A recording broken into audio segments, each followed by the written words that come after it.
Welcome to Exporail fans. Today we're gonna have our first interview with one of our volunteers, Mr. Macdougall.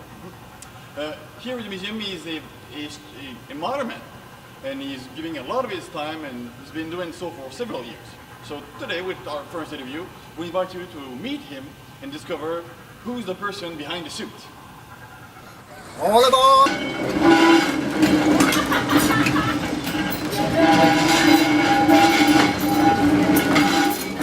Well, Hi, nice to meet you. good evening, ladies and gentlemen, and welcome to Exporail Museum, where we have a very special guest, Mr. Macdougall. Hi. So, can you talk about yourself first of all, so our audience knows, who you are? Well, I was, as my accent maybe indicates, I was born in England and grew up there, educated there, went to university in England and started working there. I worked, having got degrees in mathematics and physics and philosophy. I worked as a computer programmer in the air traffic control system development field.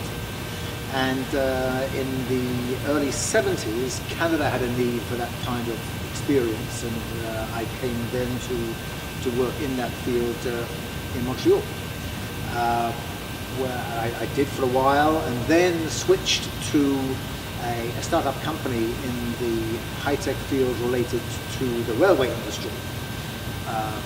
We produced locomotive simulators and developed the Digitair technology, which replaced the caboose, is used on trains these days. And in fact, we have some examples here at the museum. After working in that field for a while, I went back to the air traffic control field and was doing quite well there until 9/11, which killed the market, and I found myself out of work. And I decided rather just to effectively retire at that point. And that was exactly when Exporail put out the call for anyone who could to come and help finish off, get the new pavilion ready. So the timing was great. I stopped work, and the next week I started coming to Exporail to volunteer. Indeed, a very good time. It was, yes, it was a very, very good time.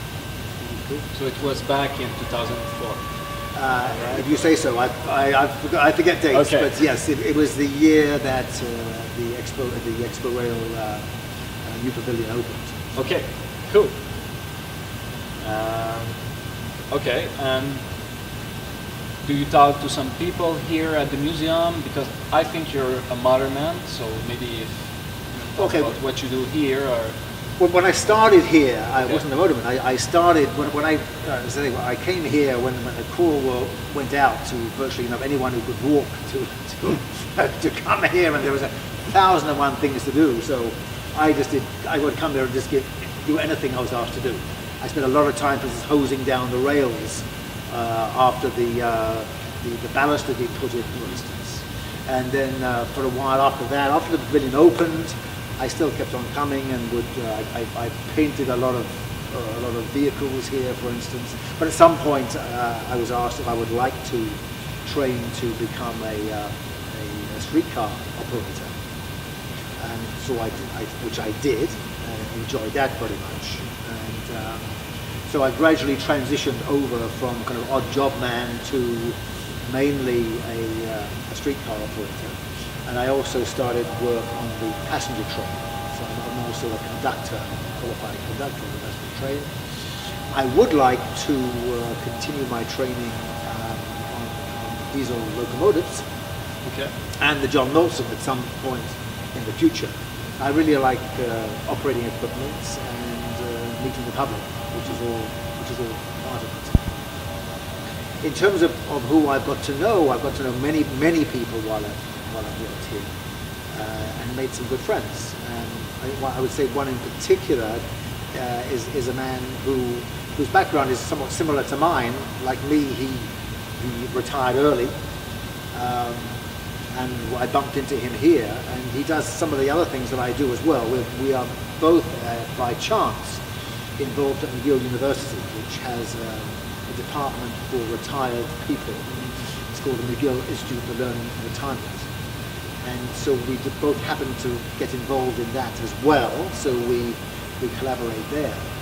Another thing I do is I'm involved in operetta, particularly Gilbert and Sullivan, which is a particular type of British operetta.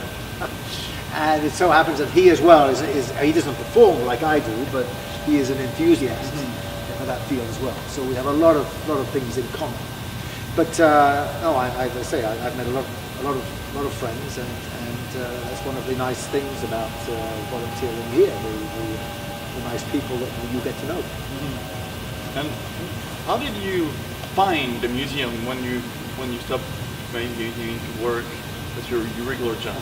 Well, I was aware of the museum. I mean, I've had 4 sons, and I would bring them to the museum. Of course, that was back in the days before the new pavilion was here, and so I was very used to. I would come to the museum at least twice a year. At some point, I joined the association, the Canadian Railroad Historical Association, which publishes Canadian Rail, and so I received the call to come and help here because I was a member of that association. I think they put out a call to anyone in the Montreal area who belonged to the association to come and help, and that's what started me volunteering here. Were your expectations met when you started to do some jobs here? I'm not sure what. Were you surprised by the stuff you were asked to do? No, really. I didn't really know what to expect. But I just, I enjoyed.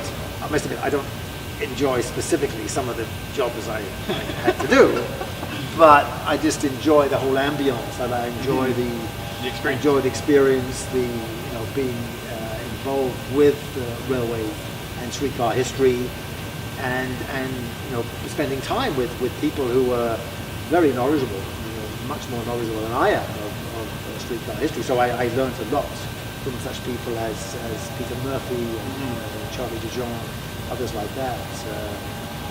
It's a great pleasure to spend time with them, and one learns a lot that way. Okay, cool. What you would like to see in the near future in Exporail?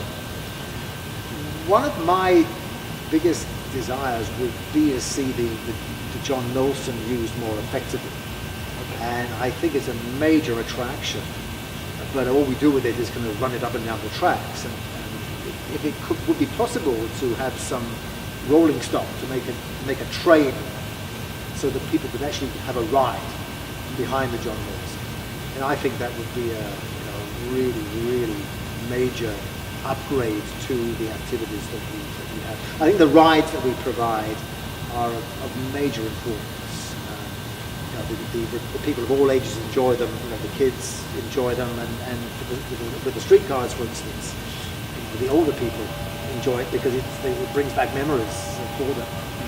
So often when I'm driving the streetcar, people will tell me, I went to school on this. Sometimes this very specific streetcar, they actually remember that specific one that they used to go to school on, or go to Belmont Park on.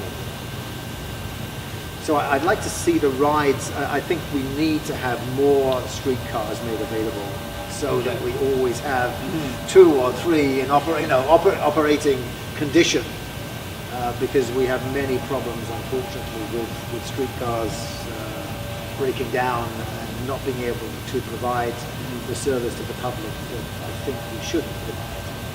So that's probably it. The better use of the John Knowlson, preferably being able to get rides behind it, and more streetcars available for rides. Okay, cool. And why is it important for you to share your passion for the railroad, or technologies in general, or history even? I'm not sure that it's really, I find it that important. I just enjoy doing it, and you find so many people have contacts, particularly within the railway industry. Nearly everyone of a certain age that you talk to had close relations, who worked for the railroads, either worked for CN or CP, or in Montreal worked for on the streetcars. And so sharing that experience with them. And in fact, the railways were very important to Canada. And as I say, for anyone beyond a certain age, railways and streetcars were a big part of their lives. And reliving that with them, I find very rewarding and interesting. So your contact with the public is something you really seek? Oh yeah, I enjoy that very much. I wish that my French was better, so that that way I could, I could communicate better. But I'm trying. But yes, yeah, that's one reason why I like operating equipment rather than other things that I could do here, because that involves meeting the public, talking with them, sharing things with them. So that's all the time we had. So thanks a lot, Mr. Macdougall. Okay, you're welcome. And thank you all for your involvement at Exporail. Well, you're welcome, thank you. On va se défoncer un peu. Bon, ça fait 10 minutes 40. Ah bon. C'est correct. Parce que je vais pas vous...